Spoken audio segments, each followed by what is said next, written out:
Hi friends, வணக்கம். நான் உங்கள் அன்பு நண்பன் குர்ஷிவா. இது உங்கள் சினிமா சித்தர் சேனல். உங்களுக்கு என்னோட வீடியோஸ்லாம் பிடிச்சிருந்தா லைக் பண்ணுங்கள், ஷேர் பண்ணுங்கள். அதையும் தண்ணி பிடிச்சிருந்தா கண்டிப்பாக சப்ஸ்கிரைப் பண்ணுங்கள். இன்றைக்கி நம்ம ஷோவில் குட் பேட் அக்லி இந்த படத்தோட டீசர் வந்து இன்றைக்கி ஈவினிங் 7 o'clock ரிலீஸ் ஆகிடுச்சு. நிறைய தேட்டர்ஸில் வந்து ப்ரீமியர் மாதிரியும் பண்ணியிருந்தாங்க. ஃபேன்ஸ் எக்கச்சக்கமாக அந்த தேட்டர்ஸில் வந்து குவிஞ்சிருந்தாங்க. அதை தாண்டி இந்த படம் எப்படி இருக்கும் அப்படிங்கிறத பற்றி இந்த டீசர் வந்து ஒரு அழகான கிளிம்ஸு, டீசர் கிளிம்ஸ்ன்னு சொல்லலாம். அதை வந்து அழகாக ப்ரொஜெக்ட் பண்ணிட்டாங்க அந்த டீம் அப்படின்னு தான் சொல்லணும். எப்படி இருக்குது டீசர் அப்படின்னு பார்த்தீங்கன்னா ஃபயராக இருக்குது அப்படின்னு தான் சொல்லணும். ரொம்ப ஃபயராக இருக்குது, ரொம்ப மாஸாக இருக்குது, ரொம்ப கிளாஸாக இருக்குது. அதேமாதிரி அஜித்தோட ஸ்டைல் அதுவும் இந்த படத்தில், அதாவது டீசரில் பார்க்கும்போதே தெரியுது. எவ்வளோ ஸ்வாகாக ஸ்டைலாக மாஸாக காட்ட முடியுமோ அவ்வளோ அழகாக அஜித்தை வந்து ஆதிக்கு காமிச்சிருக்காரு. ஸோ இது கன்ஃபார்ம் சொல்கிறேன், அஜித் ஃபேன்ஸ்லாம் கண்டிப்பாக செலிப்ரேட் பண்ண போகிறாங்க அப்படிங்கிறதுல 1% கூட டவுட்டு கிடையாதுங்க. அதேமாதிரி ஜிவி வந்து புதுசாக ஃபியூஷன் பண்ணி வெஸ்டர்னெல்லாம் மிக்ஸ் பண்ணி பெருசாக மியூசிக் பண்ணாமல் அவரோட ஸ்டைல், இந்த மார்க் ஆண்டனியில் ஒரு கைண்ட் ஆஃப் மியூசிக் நம்ம வந்து பார்த்துருப்போம். அதே மாதிரி தான் இதுலேயும் இருக்குது. ஆனால் அந்த பிக்சரைசேஷனோட அந்த பிஜிஎம்மோட பார்க்கும்போது வேறு லெவலில் இருக்காது. சுனில் வந்து ஒரு ஃப்ரேமில் தெரிஞ்சார். சுனிலோட கேரக்டரும் ரொம்ப இம்பார்ட்டண்ட்டாக இருக்கும் அப்படின்னு எனக்கு தோணுது. த்ரிஷாவை பெருசாக பார்த்த மாதிரி தெரியல எனக்கு, நான் பார்த்த வரைக்கும். ஆனால் தலை வேறு லெவலில் இருக்கார்.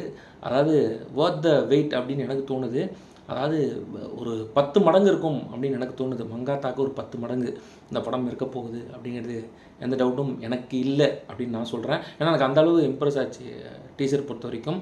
அவ்வளோ அருமையாக அந்த டீசர் கட்ஸாக இருக்கட்டும் எல்லாமே சரி. அதை தாண்டி படம் வந்து April 10 world wide theatrical release அப்படின்னு சொல்லிட்டாங்க. அதாவது விடாமுயற்சி ஒரு அபோவராஜன திரைப்படமாக வந்தது அஜித் அவர்களுக்கு. ஆனால் இந்த படம் கண்டிப்பாக சொல்கிற ஒரு மெகா பிளாக் பஸ்டர் அடிக்க போகுது அப்படின்னு எனக்கு டீசர் பார்க்கும்போது தோணுது.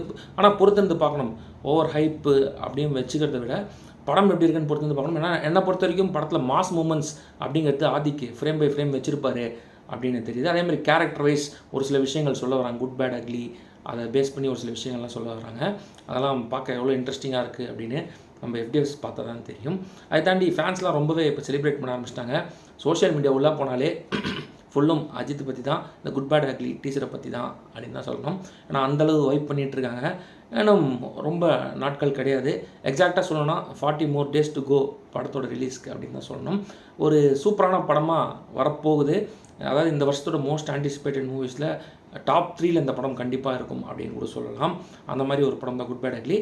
பார்ப்போம், படத்தை பார்த்துட்டு நம்மளும் ரிவ்யூ பண்ணலாம். அந்த படத்தை பற்றின அப்டேட்ஸ் அப்கமிங் டேஸில் நானும் உங்களுக்கு கொடுத்துட்டே இருக்கேன். தேங்க்ஸ் ஃபார் வாட்சிங்.